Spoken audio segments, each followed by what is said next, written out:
গায়রিল মাগদুব, আল্লাহ তাদের থেকে আমাদের হেফাজত করো যাদের উপরে তুমি রাগ, যাদের উপরে তোমার লানত। ওয়ালা দাল্লিন, আর যারা গোমরাহ পথভ্রষ্ট যারা, তাদের থেকে আমাদেরকে হেফাজত করো। তারা হলো ইহুদি খ্রিস্টান, তারা হলো ইহুদি খ্রিস্টান। দেখেন নাই কিভাবে প্যালেস্টাইনের মুসলমানদের উপরে জুলুম অত্যাচার নির্যাতন চালাইতেছে। ইয়াকা নাবুদু, নামাজের মধ্যে আমরা বলি ইয়াকা নাবুদু, ওরা একমাত্র তোমারই ইবাদত করি, তোমার ইবাদত করি, এটা নয়। অর্থ হবে তোমারই ইবাদত করি, তুমি ছাড়া আর কারো গোলামি করি না। ইবাদতের অর্থ হলো গোলামি করি। কার গোলামি করি আমরা? কার গোলাম? আমরা কার গোলাম?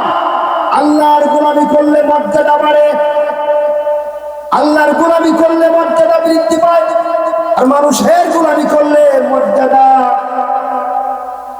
নাম বলতে কিছুই থাকে না, পালায়ও কুল পায় না। ঠিক না?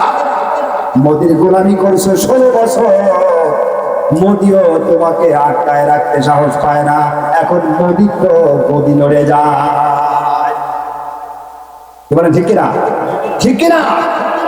আমরা ভারতকে পরিপূর্ণভাবে বয়কট করতে হবে আমাদেরকে। কি বলে? ঠিক কিনা?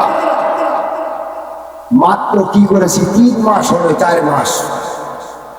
এই 4 মাসে তাদের পণ্য আমরা এখানে আমাদের দেশে ঢুকতে দেই নাই। পেঁয়াজ, আলু, তাদের ওখানে আমাদের লোকেরা চিকিৎসায় যায় না, হোটেলের কোনো কি নাই, পাল্টিও নাই। তাদের ফরেন কান্ট্রির লোকেরা যারা আসে, বাংলাদেশের লোকেরা ছিল অসংখ্য পরিমাণ। সর্বশেষ দেখলো যে অবস্থা তো বেগতি।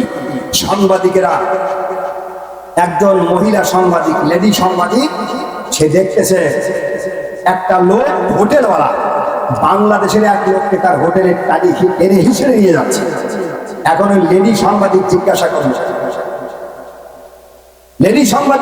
করলো, টানতেছো কেন? টানতেছি যদি এই লোকটা আমার হোটেলে এক অক্ত খানা খায়, তাহলে আমার রুজি উপার্জন হবে। আমার হোটেল বন্ধ হয়ে গেছে। কোন দেশের লোক? বাংলাদেশের লোক।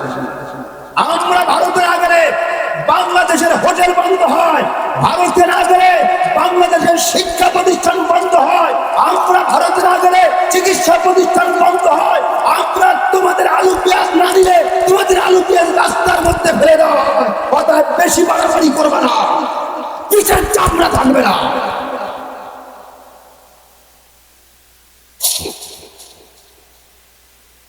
বলে ঠিক কিনা?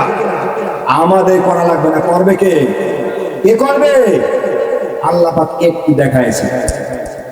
এখন মোদির প্রতিশোধটা টান করছে।